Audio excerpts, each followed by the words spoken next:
Halo Sobat Sehat, jumpa lagi dengan saya Dr. Sung. Dan di video kali ini saya akan membahas 10 tanda mungkin Anda sedang hamil. Oke, tonton setelah yang satu ini.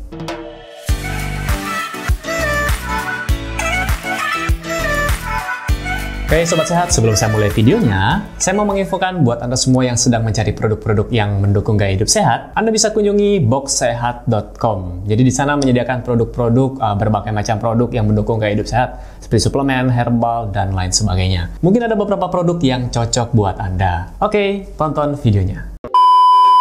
Ya Sobat Sehat, jadi pada beberapa hari sebelumnya saya sempat membaca komen-komen dari kolom komen di video-video saya yang sudah lama, dan ada yang bertanya, "Dok, saya telat haid, apakah saya hamil?" Kemudian pertanyaan lainnya yang berkaitan dengan ini juga, "Dok, tolong bahas dong tanda-tanda kehamilan itu bagaimana?" Nah, jadi di sini pada video kali ini saya akan membahas tanda-tanda kehamilan. Tapi sebelumnya untuk Anda semua, para wanita yang berpikir tentang kehamilan, apakah saya hamil, pastikan Anda sudah punya pasangan yang pertama dan sudah melakukan bercocok tanam.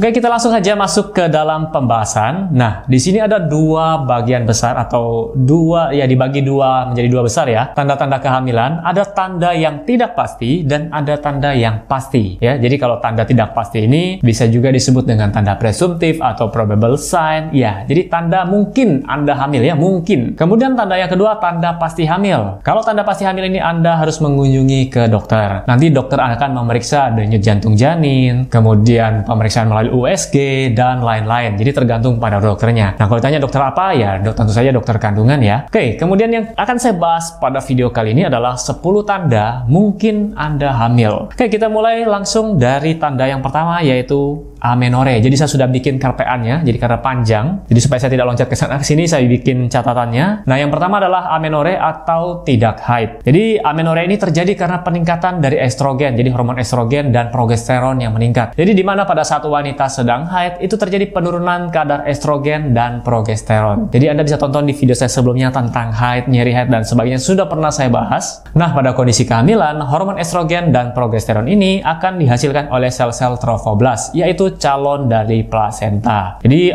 trofoblast ini mengambil tugas dari ovarium untuk menghasilkan estrogen dan progesteron, tentu saja untuk mempersiapkan kehamilan. Tapi sekali lagi ini adalah tanda mungkin atau tanda presumptif ya. Jadi belum tentu Anda yang tidak haid atau amenore berarti hamil. Karena amenore ini juga bisa diakibatkan atau bisa disebabkan oleh faktor lain seperti ketidakseimbangan ovarium hipofisis atau stres karena pengaruh obat-obatan. Ini juga bisa menyebabkan amenore. Jadi ini adalah salah satu tanda. Kemudian kita lanjut ke tanda tidak pasti yang kedua, yaitu mual dan muntah. Ya, kalau ini sering kita dengar ya, apalagi nonton-nonton film sinetron, mual-mual hamil ya. Jadi ini merupakan tanda tidak pasti yang disebabkan karena peningkatan kadar beta HCG. Jadi sel trofoblast tadi yang selain meningkatkan estrogen dan progesteron juga meningkatkan beta HCG. Jadi beta HCG ini yang banyak dalam darah kadarnya, ini akan mempengaruhi gastrik atau mempengaruhi lambung. Jadi dia lebih aktif, akhirnya terkena bau sedikit atau aroma yang agak menyengat sedikit atau aroma yang menusuk, itu langsung menimbulkan reaksi ingin muntah. Dan ini biasanya terjadi pada pagi hari, makanya disebut dengan morning sickness.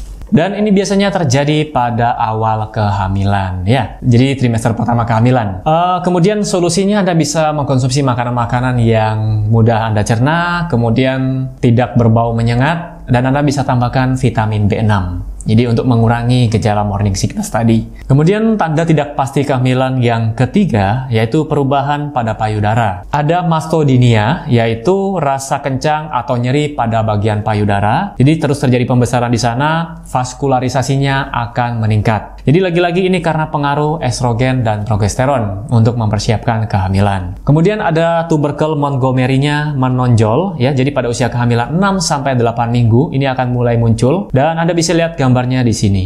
Lalu mulai sekresi kolostrum pada usia kehamilan 16 minggu. Kemudian kita masuk ke tanda tidak pasti kehamilan yang keempat, yaitu quickening. Nah, ini adalah persepsi gerakan bayi dalam perut yang dirasakan oleh calon ibu. Jadi ada yang bilang gerakan ini membuat geli dalam perut ibu. Ya, saya tidak pernah merasakan ya. Mungkin para ibu-ibu yang menonton video ini, mungkin Anda pernah merasakan hal ini. Jadi di sini dibagi dua, untuk yang primigravida atau yang ibu baru hamil pertama kali, ini biasanya dirasakan pada usia 18 sampai 20 minggu. Kalau yang sudah multigravida artinya ibu yang sudah bukan pertama kali hamil lagi ya, jadi sudah lewat atau sudah lebih dari sekali kehamilan. Ini biasanya dirasakan pada usia 16 minggu. Jadi ini juga tanda yang tidak pasti. Loh dok, kenapa kok dimasukkan ke tanda tidak pasti kehamilan? Kan sudah jelas-jelas ada gerakannya. Untuk tanda kue kening ini adalah persepsi. Jadi seorang ibu ini merasakan. Jadi belum tentu itu benar-benar janin di dalam perutnya. Bisa jadi ini juga bisa dirasakan pada mereka-mereka yang hamil palsu atau disebut juga dengan pseudocyesis. Kemudian tanda tidak pasti yang kelima adalah peningkatan urinasi di malam hari ya, yaitu peningkatan buang air kecil pada saat malam hari. Kenapa bisa seperti itu dok? Jadi karena ada perubahan anatomi dari rahim sang ibu. Jadi ukurannya akan lebih membesar dan ini akan mendorong atau mendesak kandung kemih. Jadi tentu saja kapasitasnya akan mulai mengecil untuk kandung kemihnya. Jadi sedikit-sedikit akan ingin ke toilet untuk buang air kecil. Ya, jadi ini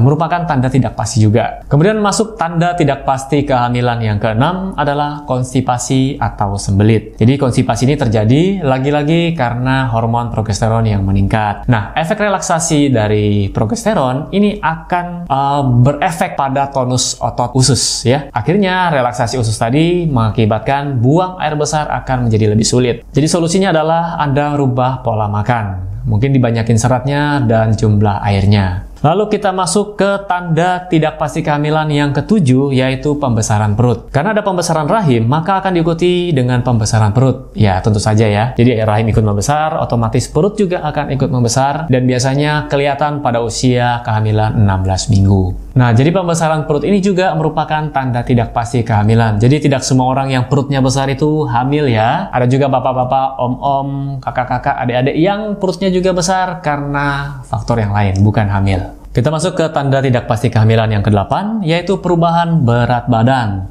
Jadi pada saat kehamilan tentu saja berat badan akan mengikuti, jadi akan ikut naik. Tapi sekali lagi ini tanda tidak pasti. Lalu yang ke-9 adalah peningkatan temperatur basal. Jadi biasanya kalau kehamilan di atas 3 minggu akan terjadi peningkatan temperatur. Dan ini juga tidak pasti ya. Lalu yang ke-10 ada perubahan warna kulit. Nah, di sini bisa terjadi kloasma atau disebut juga sebagai mask of pregnancy ya. Jadi Anda bisa lihat gambarnya di sini, ada bagian kecoklat-coklatan di wajah. Terus warna areola akan menggelap, kemudian muncul stria gravidarum dan linea nigra seperti pada gambar, silakan Anda lihat. Kemudian ada juga yang mengalami teleangiektasis, Anda bisa lihat pada gambar. Ini susah juga penyebutannya. Oke, itu tadi yang bisa Anda rasakan dan Anda bisa perhatikan. Kemudian sebenarnya ada juga perubahan yang lainnya, tanda tidak pasti yang lainnya, dan ini biasanya dilakukan oleh pemeriksa. Tidak apa-apa, saya sebutkan aja. Ada kontraksi uterus dan perubahan pada uterus, ada tanda Chadwick, Gödel, Leydig, dan lain-lain. Nah, ini dilakukan oleh pemeriksa. Kemudian ada Ballottement, dan ini juga dilakukan oleh pemeriksa. Jadi mungkin yang bisa Anda perhatikan adalah 10 tanda tadi, dan itu merupakan tanda tidak pasti kehamilan. Dan kalau Anda ingin tahu lebih lanjut apakah saya pasti hamil atau tidak, Anda harus mengunjungi dokter